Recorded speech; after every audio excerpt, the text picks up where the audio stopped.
Hi, everyone, and welcome to today's webinar, Remove the Fluff, How Payers Can Define Success, sponsored by Point Click Care. This is Mackenzie Bean, Managing Editor at Becker's Healthcare.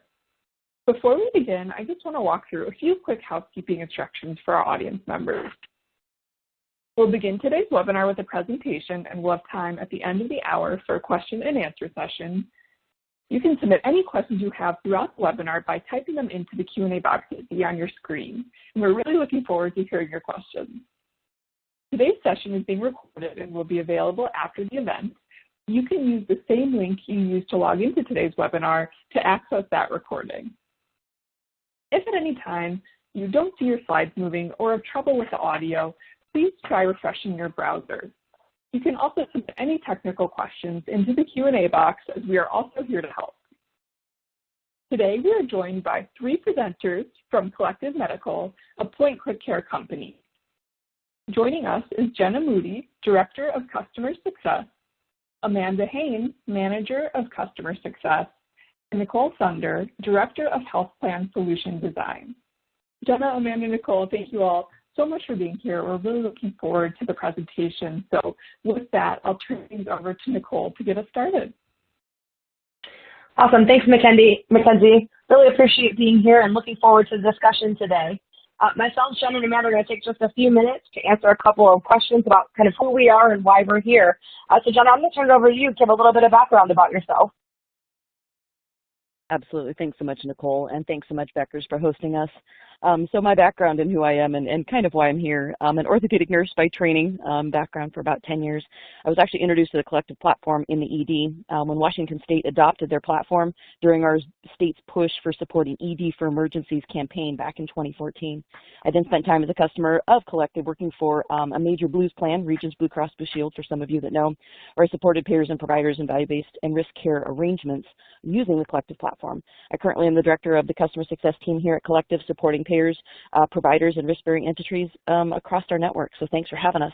I'll turn it over to you, Nicole. Thanks. My name is Nicole Thunder. Again, I'm the director of Health Plan Solution Design, and I'm a licensed clinical social worker by background. I started my career in case management, doing home visits and helping to support some of the most vulnerable populations. Moved my way into managed care and worked my way through some clinical operations roles, both at a national payer, worked at Aetna for a long period of time, and then moved over to a smaller regional health plan upstate New York, and found my way over to Collective Medical. Super excited to be here to talk to you all, and I'm going to move it over to Amanda to give a little bit of background about herself. Awesome. Thanks, Nicole, and thanks, Beckers, for inviting us today.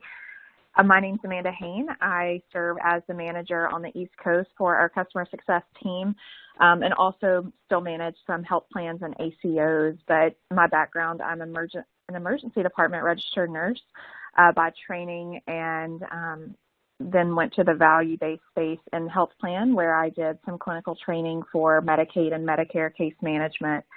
So again, it's a pleasure to be here. Thanks, ladies. Appreciate you giving that background. I'm going to ask you one more question before we jump into our agenda for today. But why do you think that this is an important space to be and an important topic for us to be talking about today? I'm absolutely happy to take that, Nicole. Go ahead, Amanda. I think that you probably had something teed up. No, sorry. No, I was just going to add, I think coming in as, a bedside nurse and also experience in the health plan space, I think it's really great to still be involved in patient care. And I think, our technology is making a bigger impact in that space. And we still definitely feel like we're somewhat connected to patient care. And yeah, I think it's a really cool and innovative space to be in. Thanks, Amanda. What about you, Jenna? I think that the biggest thing that I see us being able to do is in an innovative care continuum, using a platform that really we've not seen across our market anywhere else. And so beyond just what we can provide with technology, there's technology emerging all the time. We actually provide something that doesn't exist, and that's the ability to collaborate across providers, payers, risk-bearing entities, and really anybody who touches the patient across the entire journey that patient might take. So I feel like we're in an innovative space that's changing all the time, and feel very lucky to still, as Amanda mentioned, have hands-on ability to affect a patient's journey. That's great. Thank you. I do want to add, too, that I think that there is this kind of triangle approach that many payers get stuck in, and it's that combination of really doing the right thing clinically, ensuring that it's cost-effective in monitoring and managing the financials, right, and using data and technology in order to be able to meet both of those things.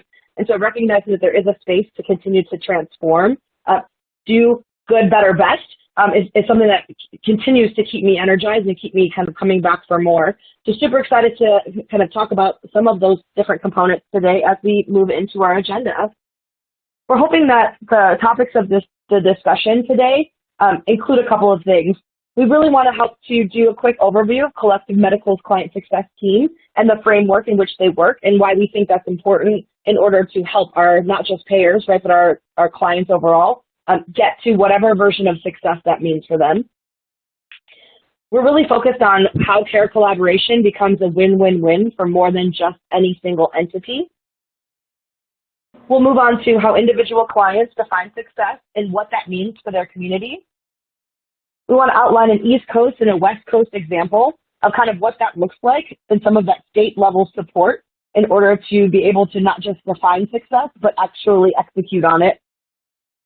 We'll do some innovation and leveling up, how we use clinical collaborative groups in different states or different regions in order to help drive successes. And then we'll kind of move into our Q&A section. With that said, I'm going to move us on into our first section, which is around kind of the Collective Medical's client success team framework. And I'm going to turn it over to Jenna to talk to us a little bit more about that. Thanks, Nicole. One of the things that you'll see as we kind of start talking about who we are as Collective Medical is really at the heart of everything that we do is the success team. And the success team really seeks to help our providers, our payers, our entire network achieve success by their definition. And so really at the core of what we do is living out our mission and vision of Collective on a day-to-day basis. And that really is improving health outcomes. It's lowering cost. And we do that by placing the right insights and the right information in front of every stakeholder along this patient's journey. And really what we're looking to do is inform and encourage the right action for that patient. So we hold ourselves to be very much neutral. We want to support a payer, we want to support a provider, we want to support risk-bearing entities, we're looking to support behavioral, mental health, anybody that is able to see a patient, and I will add, although that's not on the slide, we do follow the HIPAA guidelines, and so it is a treatment, payment, or operational relationship that has to be established before they're introduced to our network at all. You'll see here that our team is very matrixed, and it's designed to really drive and support the free flow of data across payers and providers throughout that continuum. The team is grouped by region across the United States. We have combined experience on our customer success team of nurses. We have contractors. We have some of our employees also have experience with social work, as Nicole had mentioned earlier, of behavioral and mental health practitioners who are on our team, as well as customer success backgrounds working with software as a service in the technology space. Our customer success managers really drive the engagement and success of our current network clients. And our customer success execs, as you can kind of see up on the top right and left of the screen, really are looking to support kind of our emerging and our expanding markets. So we are looking really to drive that consistency. But as I mentioned in the beginning, the goal of the success team is a success for the actual individual provider, payer, or customer that is joining our network. So super excited to dig into it a little bit more. Nicole? Thanks so much, Jenna. I did want to ask kind of one quick question as we're kind of talking about framework and the way in which you just outlined that. Can you talk to us a little bit about why you think it's important, and Amanda, please feel free to jump in, but why we think it's so important to have kind of those cross-functional, multi-subject matter experts on the team as we're continuing to kind of talk through what this looks like from a care collaboration perspective? What do those nuances bring to the table as we continue to collaborate together?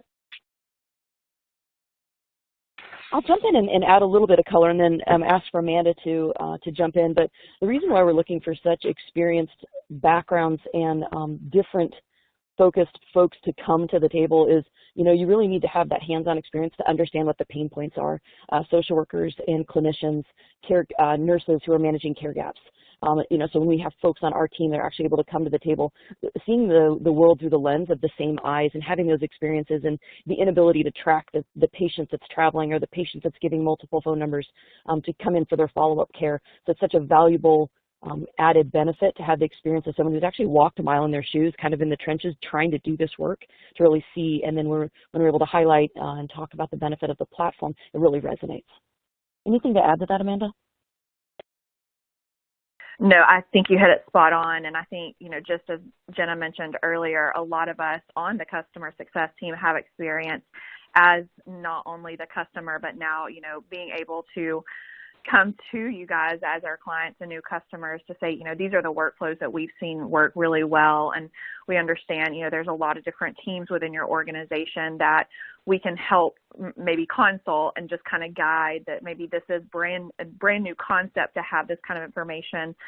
Instead of relying on claims, now you have it in real time. And so these are the workflows and the impacts that we've really seen work across the country. I think that's where it's definitely beneficial to just, have some folks on our team to have that background experience. I really appreciate what you both said, right? And thinking through the concept of not just respecting your peers and colleagues and building a team where I continue to learn every day, but really being able to help to kind of match that with our clients, become partners in order to help to ensure that there is true success for them, feels like something that is top of mind and focus for the entire team. So the continued learning, not just internally, but the collaboration and learning externally, I think really helps to set apart the structure and makes this matrix organization something that's uniquely valuable, again, like I said, to us internally, right, and to whom we work with. So I appreciate you both answering those questions. I'm going to move us on to the section where we talk a little bit about kind of care collaboration as more than a single entity.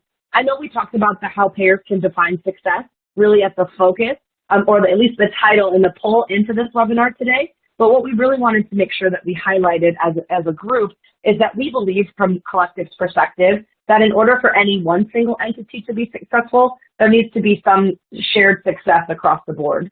And building these care collaboration tools, not just data and technology sharing, but really these care collaboration tools is something that keeps us all coming back for more. I want to highlight the fact that this particular graphic helps to show, right, that Collective, a point-click care company, is really about creating those tools, the infrastructure, and the ability to share information bidirectionally across all of these entity types and more. And so, Jenna, if you could you just give us a quick overview of the Collective mission and vision? Absolutely, Nicole. And kind of as I mentioned when I was kind of talking about the team, it's really what we live and breathe every single day. And so, when you walk into the offices of Collective Medical, our home base has been in Salt Lake City, Utah, we see it right in front of us, and it's improving health outcomes.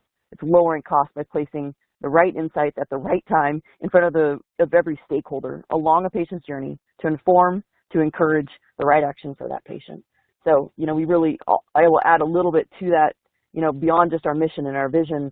What we kind of see as our key value propositions really for our customers is, notifying, activating, and collaborating. Like that's really where the bread and butter of what we really do is. And we seek to empower the providers and risk-bearing entities to focus, engage, and collaborate across the entire care continuum. So can't emphasize enough that network is extremely valuable, and as well as the collaboration of that network, and that we as Collective are here to support and help grow that network, totally to put the patient at the center of everything that we do. So a little more beyond the mission, Nicole added a little of Jenna's own flavor to that, but that's really the passion that, Amanda and I, operate with every single day. And totally appreciate that. That's why we're here. Really wanted to highlight, right, that us saying things like building care collaboration tools and helping to support the network and building those kinds of things, you'll hear us say that a lot throughout this presentation. But really, what does that mean? And it really means striving to connect our communities. And we talked about the fact that there is the component of, I work in my four walls, I understand what success means for my entity from a single perspective. I can talk about from a macro level what success could or should look like, but really being able to actually execute on it and operationalize it, that's kind of the key area of focus here. And so driving to connect our communities, this particular slide helps to show that it's really about targeting those use cases out there that answer the fundamental question, sharing that critical information across different areas and entities, staying, for us, pretty client and technology agnostic in order to be able to support and supplement not just the understanding of what the pain point is, but how we can all work together within our own workflows, in the own way in which we're going to be doing that in order to help support those particular patients and members on their care journey. And so I do want to call the attention to that kind of middle bucket and the question in gray. How does every stakeholder get the information they need, when they need it, and the ability to share that context that they have to drive optimal outcomes? Wow, what a question. And so oftentimes we see that the question answer itself or the questions that come with that change based on the entity that we're talking to or talking with. I'm going to highlight the one around health plan. How can I ensure that the insight, relationship, health risk assessment, protocol, and all of the components of what you know about your particular members is shared with others that are caring for your patient? So knowing that you're building a strong network, trying to drive towards quality scores, ensuring that there's the real-time information sharing about what you know about your members. It's really about being able to share that across the entity and the network.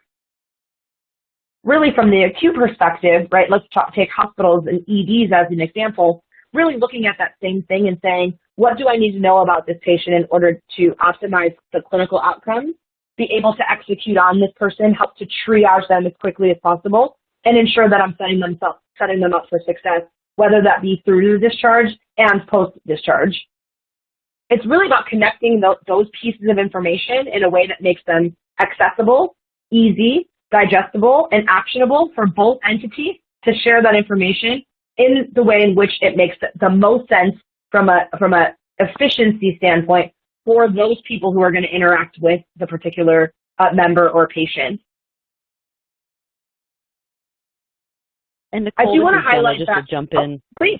Just to jump in, and I just wanted to jump in and give kind of some color to, I'm looking at the attendee list and thinking about the providers and the different people that are on the phone. And as Nicole's walking through each one of these, separate entities, I think that it's important to realize at each one of those spaces, ACO, health plan, hospital, the customer success team, Nicole, our entire network is really looking into the problems that you guys have identified to us.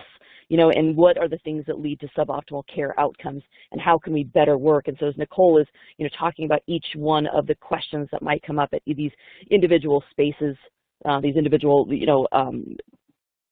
buildings where it's lack of timely insights, it's lack of interoperability, it's lack of collaboration, invisibility of out-of-network encounters, inconsistent handoffs. And so we really seek to try to tie all of those things together, and we really care very deeply about the pain points that we know you guys live and breathe every single day. So Nicole, thanks for allowing me to just kind of interrupt, but just to kind of add some color to the empathy that we have for really what we know you guys are trying to do as you're caring for patients, whether you be a provider, a payer, or a supporter.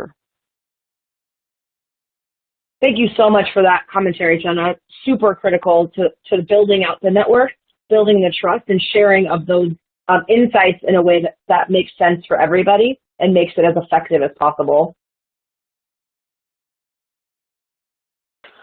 Really, how do our clients define success, and what does it really mean? And I'm going to put these into these 4 buckets here, and then allow Jenna and Amanda to add some commentary to this as well. But we recognize that how you define success is kind of the big black box or the huge ocean, right? And there's all kinds of things that everybody's focused on all day, every day. But it goes back to really being able to help with real-time information sharing. And so back to the creating the network and the ways in which they can share the necessary information to help to support that patient care or member care. Driving towards that care collaboration and increased provider capacity, helping to make things as efficient as possible, and giving the provider network the most up-to-date, accurate, actionable information as possible, so that when a patient presents in front of them, that it isn't them hunting and pecking, trying to find out what they need to know about that person in order to make not just informed clinical decisions, but really making sure that they're able to follow up and ensure that those clinical protocols are put in place, that the follow-up post-discharge takes place, and that there's really that kind of care collaboration, or at least the ability to care collaborate in a way that makes that particular patient or member the most successful. Understanding that there's a reduction in total cost of care element across all lines of business, and working with all patient types. And so really, what does that mean? It's multifold. One, ensuring that utilization is appropriate and helpful in order to help to guide that person on their care journey. Really ensuring that that person, from a health equity and an understanding perspective, is addressed, and that there's really kind of that level of care available, right, from a capacity perspective in order to help with getting the right access to the right level of care at the right time in order to meet that particular patient or member where they are. And then the last one I'm going to highlight is driving member-centered high-quality care delivery, recognizing that ensuring that you know exactly what you need to know about that particular person and what they need in order to access care appropriately, and ensuring that it aligns with the quality metrics, quality scores, and quality components that are helping you to drive your success metrics is also super critical to what we think about and talk about with not just internally, but with our clients every single day. Jenna, Amanda, do you want to highlight any other different buckets or specificity within any of these buckets about how we work with our clients to help them define success and what it means for them? Yeah, this is Amanda. I'm happy to jump in here a little bit more. And I think this is where our team really likes to meet the customers where you're at. So depending on, the entity, are you a hospital or are you an ACO or a health plan? And if a health plan, then what line of business? Is it Medicaid, Medicare, commercial? And just really understanding your population that you guys want to serve and focus. I think that's where we always try to start and just meet you where you're at. Are you wanting to increase your member engagement, or are you wanting to decrease maybe your security events that are happening at your hospital? So really just making sure that we're customizing, what we're giving to you and building the criteria and the data to make sure that it's really working into your workflows, I think is our overall goal. And then from there, just tracking those trends moving forward to make sure that we are proving that success. And again, going back and meeting with you on an ongoing basis to see, what new initiatives do you have going on, or what are your upcoming goals that we can help you better track and meet? I think that's really always our primary goal when we're working with our clients. I love that, Amanda. Thank you so much for sharing. I'm going to move us over to, and I wanted to highlight the different ways in which we kind of talk about our different health plan programs, knowing that we're talking about payers defining success. And it's really about working across that member activity visibility. So understanding where your members are at the time in which they're accessing services, focus bucket on care and utilization optimization. And so focusing on care management, program management, benefit eligibility, really being able to use those different components in order to help to drive not just engagement, but utilization of those different programs in a way that's effective and helps to drive some of those components that mean success. Third is around quality and coding, being able to use this network of information in order to bring to light when someone falls into a HEDIS denominator, when there is an opportunity in order to be able to impact stars scores, when there is a coding gap that needs to be addressed by a particular entity or individual that could help ensure that there's a really holistic view of what that member or patient looks like. And then lastly, focus on value-based care. Really understanding what the nuances of the value-based care arrangements are between a payer and their provider community or network, and really being able to create the infrastructure that helps them to be able to be successful in that area, whether it be identifying the metrics, helping to identify in real time what's happening with their particular patients or members, and or sharing those pieces of information that help to ensure that those value-based care providers can be successful as possible in meeting those expectations. And so with that, what I would like to do is I'm going to turn us over to a space where we can talk about real-time information sharing for care collaboration and quality. And Amanda, I'm going to turn it over to you. Perfect. Thanks, Nicole. So this slide here is really speaking kind of high level to our functionality and how we're able to use the technology to really broadcast information on a subset of your population to all providers on the network. So that could, this could be information being shared from a health plan that really goes all the way down to downstream providers, to ACOs, to skilled nursing facilities, and up to hospitals.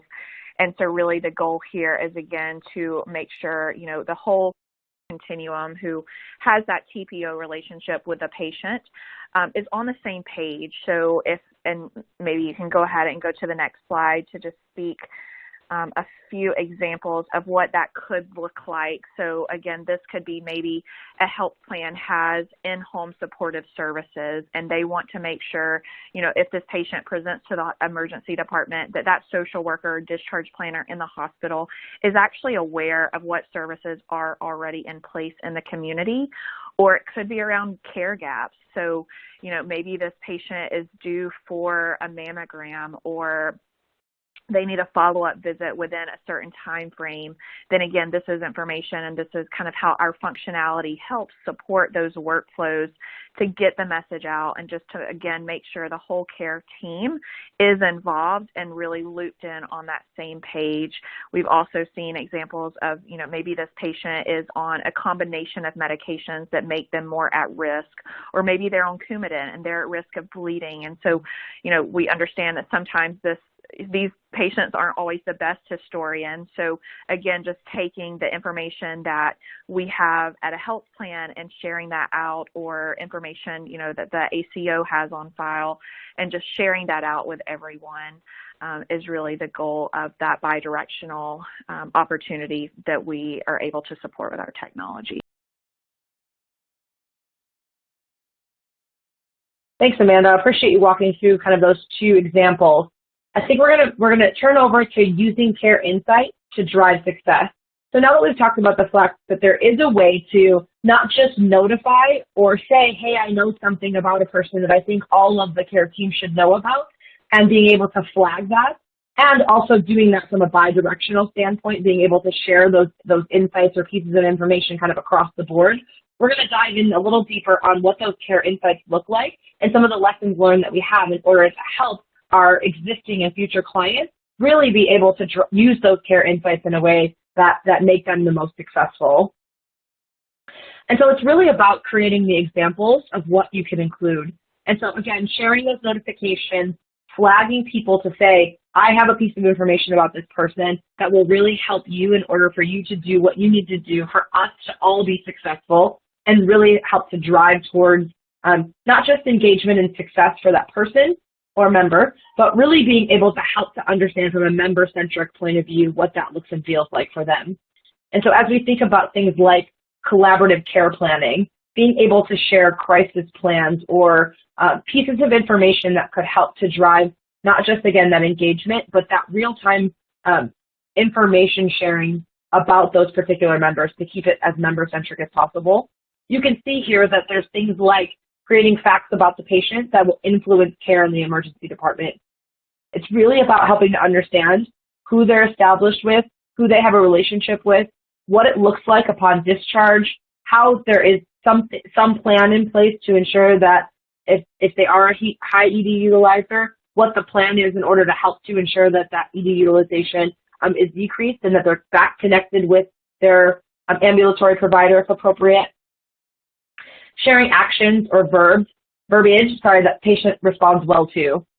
We have an example where someone who happened to have auditory hallucinations, and any time that someone said auditory hallucinations, it escalated that person, and they were unable to get to a point where it was appropriate. And oftentimes that led to inpatient admissions that may or may not have been avoidable if we were to use language that helps in a person-centered way. And so being able to share information that particular member or patient prefers to call them dreams really helps to be able to move that assessment, clinical decision-making, and kind of next step as seamlessly, as safely, and as appropriately as possible for that particular person. Helping to outline baseline presentation, function, or symptoms can be helpful. So if there is something that is very common about this particular person, the way in which they present, things that we know about them, services that they use, being able to put that out there so that the care team knows about it if and when they are accessing care services really helps to drive making that patient and member feel as if they're not sharing the same pieces of information over and over again with everybody in the healthcare system who is helping to support them. Imagine being able to go to an appointment where it doesn't feel super invasive, but I have access to some information about you. Let's go ahead and confirm that these things are true, instead of making someone fill out the clinical history and a kind of assessment about themselves over and over again. Really being able to help to drive some of those consistencies. Helping to identify narcotic, pain management, or opioid agreements, helping to ensure that if it's appropriate to contact a particular care manager, a particular user of different pharmacies or different medication types, classes that could be particularly ineffective. Being able to share that information out there around prescribing is super helpful. And the last one I'm going to talk about is really around contact information. If there's a particular way that somebody likes to be contacted or supported, how sharing that information with others in the care team to ensure that that follow-up is successful is really helpful in engaging that person around some of those shared care plan components. Jenna, Amanda, do you guys have anything you want to add around kind of the examples of things to include?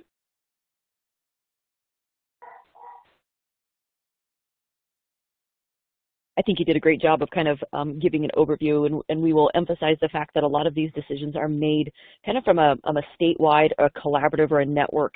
It's a network effort, really, and so Amanda is on the East Coast, I'm more on the West Coast, and we see very much it's kind of a statewide collaborative that there's a lot of key stakeholders that will come together and really decide and determine who and how these insights are best used. Oftentimes you'll see the networks, hospitals, downstream providers, and health plans all being in sync as much as possible in order to say, hey, how are we going to use this to really drive, ED reduction, ED utilization reduction is typically kind of at the core of what really would help in these insights. But I think you did a great job, Nicole. Thanks, Jenna.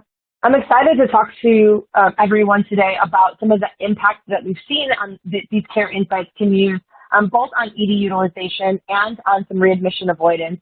And this first one, we're going to talk a little bit about a case study. It's showing a plan with a little over 300,000 members and really being able to focus those care insights on that kind of value-based care.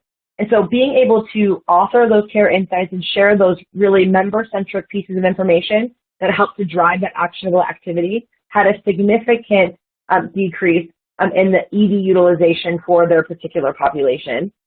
And so really from this perspective, and you can see that on the box in the bottom left, ED utilization decreased by 53.5%. So if you had a group of high utilizers and really were able to focus on this is what we know about the person and how we can help to ensure that discharges are successful and impactful, it does help to change not just the behavior of what is happening that is triggering that person and or indicating that person to be high utilizing, but really helping to shape what that care team can influence and can impact in order to be successful. We believe that based on this activity in this kind of case study, that the insights that were authored possibly helped save a little over 4,500 ED encounters for their particular book of business. And then it possibly helped to save a little more than $4.5 million tied to those a little over 4,500 saved ED encounters. And so as we're thinking through creating ED diversion programs, thinking through the opportunity to be able to help to influence what's happening in the ED, the ability for our emergency department team members, provider network, and the staff that are helping to support in that way, being able to give them the tools, information, and insights that can help them have more productive conversations and ensure that there's an alignment with the care plan that's being put in place. It really helps to kind of hit the mark on what this could and should look like as we think about sharing care insights or that kind of collaborative information across the network. I want to highlight from a readmission avoidance perspective, it's very similar to that concept of authoring an insight as someone who's a high utilizer. But if you have someone who happens to be discharged from the hospital, has a high readmission risk, what we can put in place to ensure that that readmission doesn't happen. And so we have an example here where in Massachusetts, care insight notifications in the ED helped reduce readmissions by 12.8%. really being able to help ensure that that discharge is set up in a way that can be the most effective and successful for the person and all of the care team members that are going to be working to follow up with that person, helps to support kind of that reduction in readmission risk. And then nationwide, we saw that a care insight helps reduce readmission rates by 8.1% when surfaced in the ED and used by those discharge planners, social workers, care managers, et cetera, to help to drive in that space. With that being said, I'm super excited for us to talk about one of those East Coast examples, and then we'll turn it over to a West Coast example. So I'm going to turn it over to Amanda to talk to us a little bit about the work that we're doing in Virginia in collaboration with the Virginia Health Information and VHI. Perfect. Thanks, Nicole. Absolutely. So Collective Medical partnered with Virginia Health Information, who is the state HIE for Virginia. And so it is a statewide program, the Emergency Department Care Coordination Program, and Collective was chosen as the technology partner. So we definitely have a lot of good stuff going on in Virginia. So these next few slides is really just speaking to that. And just like Jenna mentioned a little bit ago, a lot of this bi-directional collaboration goes back to regional and statewide workflows to determine, who are the key stakeholders that should be entering content on these patients to, again, pass this down to the whole care continuum. So this slide here is really speaking to Virginia as a whole based on the care insight. So that is our opportunity of that bi-directional, go into the portal and enter information on these patients to, again, share it with the care teams who have the TPO relationship. So this is really just speaking to how in Virginia, a lot of the health plans and mostly the Medicaid MCOs are the primary care entities taking the time to enter information. So whether it be, maybe these case managers who work with the members on a regular basis, maybe they already have meal delivery program in place, or maybe this patient's homeless, but they're working with them on a housing plan. Anything that is relevant and should be shared with the rest of the care continuum is exactly what these MCOs in the state of Virginia are doing. So you can see over the last couple of quarters, it's really been the health plan taking up of this bi-directional collaboration. So around 75 to 85% of the collaboration that's, taking place is because of the MCOs who are really saying, guys, we want to approach this patient from a holistic point of view and help get them in the community where they belong instead of in the emergency department. So whatever it takes of them, sharing and reaching out to these hospitals to make that happen, then that's what they're willing to do. So a lot of good stuff going on in the health plan space, especially for Virginia. And this slide is really just speaking to, how do they pick what members they share insights on? And so that's where, again, really based on a state decision or regional decision, they say, let's focus our attention on members who have 10 or more ED visits in 12 months.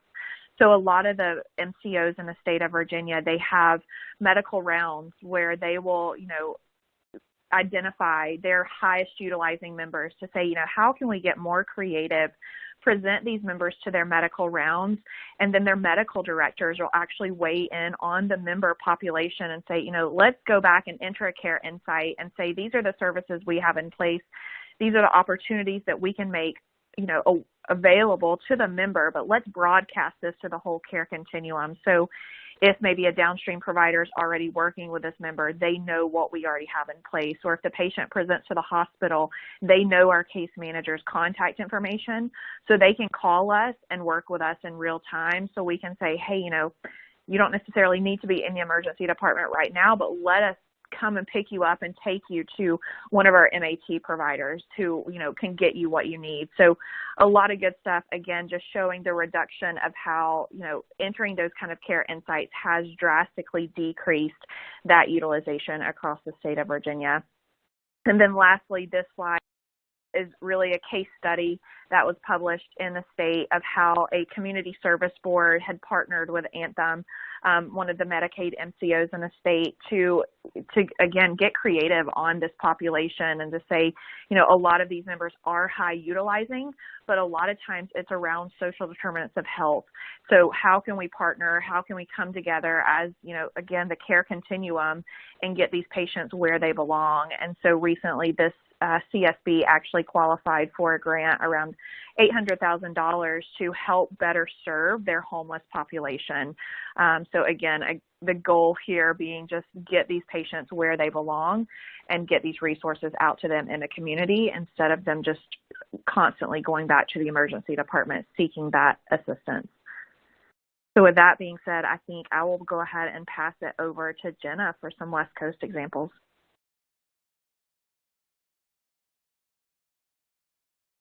Thanks so much, Amanda. I love being able to talk about kind of our East and West Coast partnerships. And while they're very similar, we don't always have a state that comes on with a complete contract and choosing Collective as their technology partner. We've found that in many states, the example that I'm going to specifically highlight really was the MCOs kind of coming together with physician champions. And in the state of Washington, we actually have accountable communities of health. So they're called ACHs, and they actually do not have established relationships with patients, but more serve to just kind of connect the dots on the back end. And that's one thing I wanted to just kind of quickly highlight, like how do we connect the dots and how does information get transferred down to the providers? And so it really initially started kind of at the hospital level with the admission, discharge, and transfer information. And by, not having a shared EHR, the information has to find a different path. And so, our team, Amanda, myself, are hyper-focused on really, empowering these providers to focus and engage and collaborate. And so that's really where the care insights and why it's such a big push for us, because that information outside of an EHR can be captured within our platform. And that's actually what's pushing and what's driving a lot of this engagement in this care. And so the network is just ridiculously important. And as we're looking to kind of, improve on suboptimal care, the outcomes of the state of Washington highlight really the success within this collaboration. So while the large focus is similar to the Virginia market, the collaboration is really where the focus is. So without that shared EHR, I mentioned kind of the information needs a different path. And so in the state of Washington, what we did was we really focused on pushing and really talking and promoting these shared care insights. And so that's that actionable information that at the bedside, at the point of care, the patient, it can be shared with the provider that's taking care of them. So just wanted to highlight that, we did a study of about a 10-year block of time. 2011 was when we kind of entered the market in Washington. We weren't really as saturated within the market until really 2014 and 2015. And so for kind of a comparison, we matched up a care insight patient with a non-care insight patient to kind of establish some control.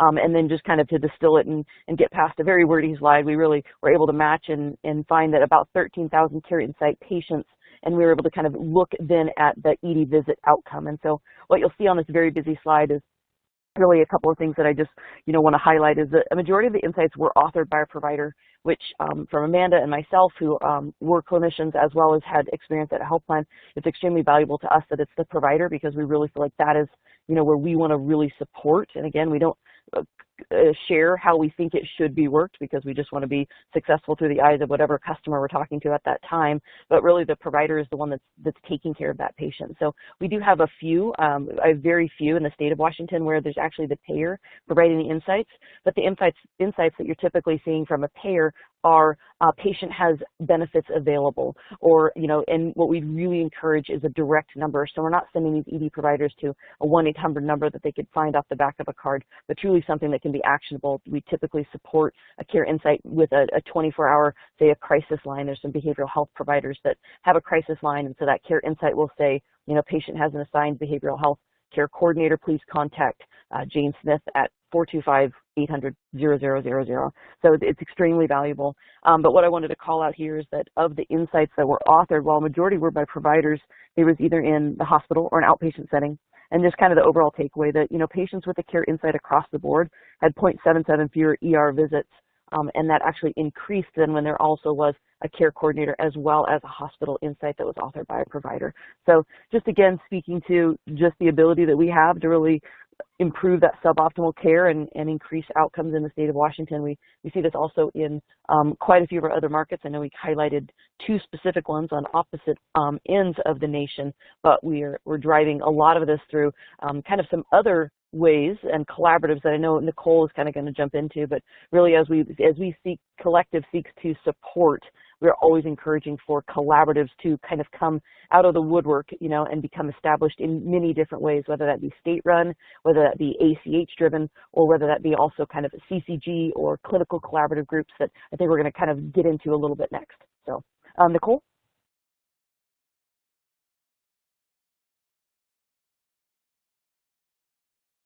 Thank you so much, Jenna. I really appreciate hearing how passionate you and Amanda are, both not just about this topic, but really about the work that the team is doing, and really the outcomes that we see kind of across the country.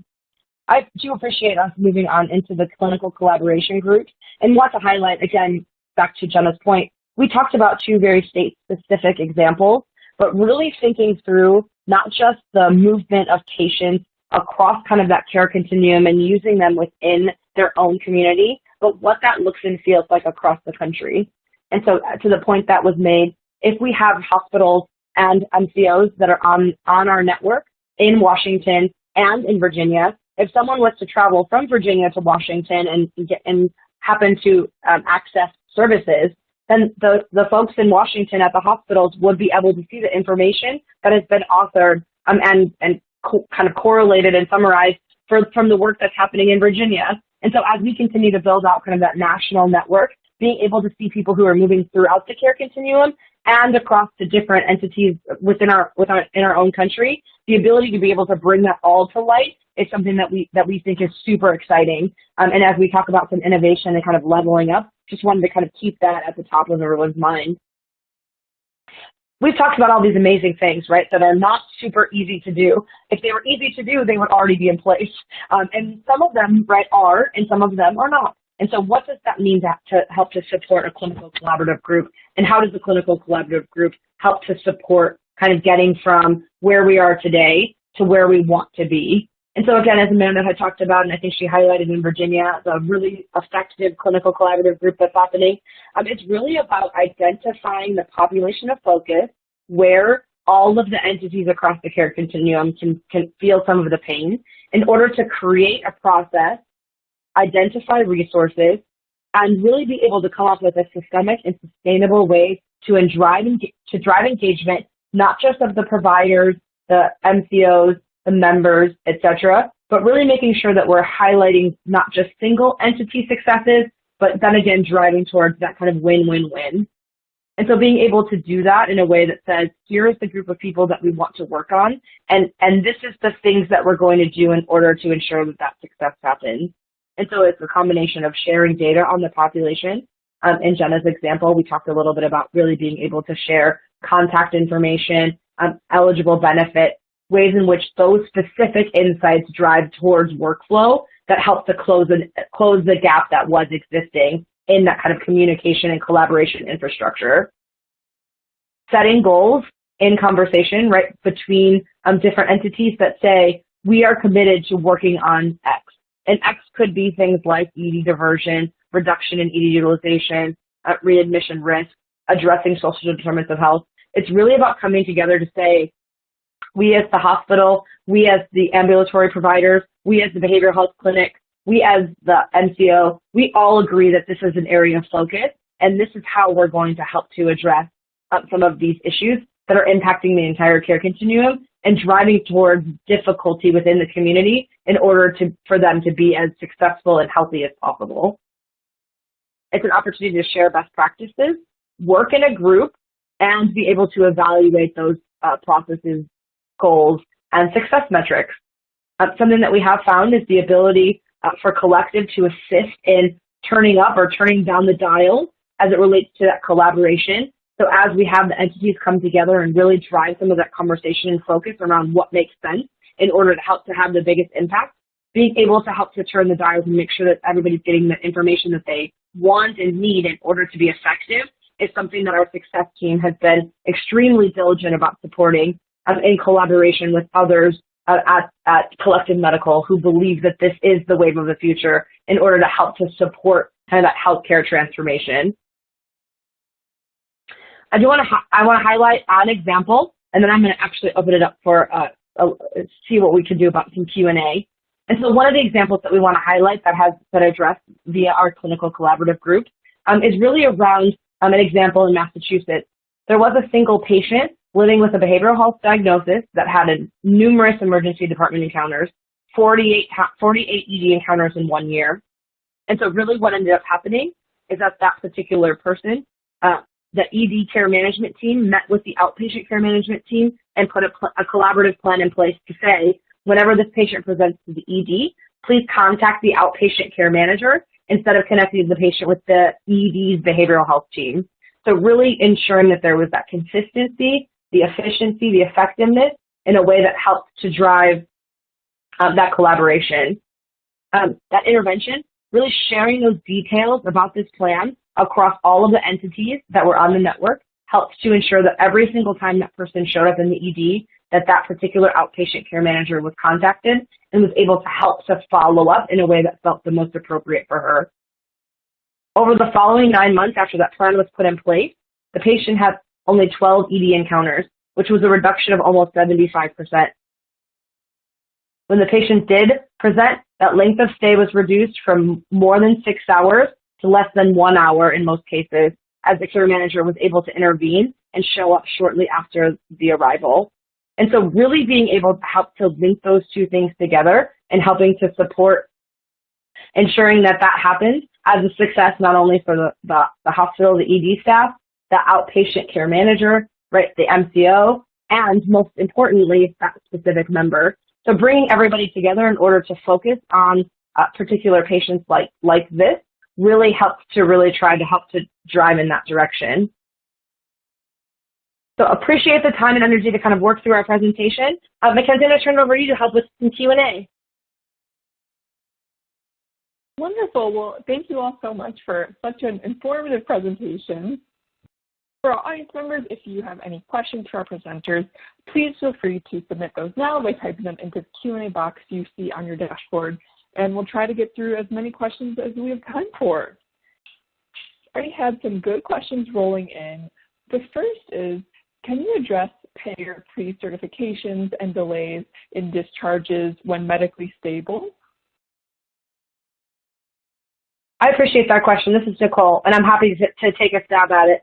I do think that it's something super important in order for us to build on some of the efficiencies and sharing of the information that we're talking about here.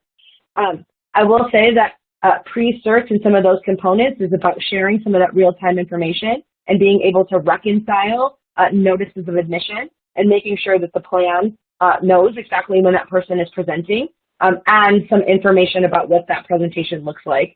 And so we absolutely have tools that help to support our health plans and being able to help with not just that reconciliation, but that real-time understanding of what's happening and the ability in order to help to ensure that if there's something that's happening at a hospital that they work with and or an entity that feels like the length of stay isn't what you would expect, being able to share that information to drive towards appropriate lengths of stay, not just as estimated and or real ones, about really trying to drive some of that collaboration.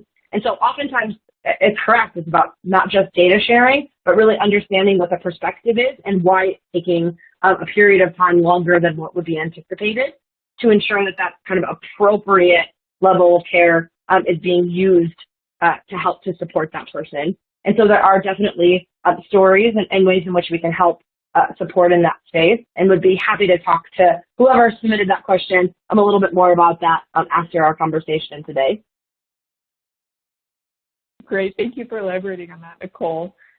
The next question is, what are some suggestions to help rebuild difficult relationships across the healthcare continuum?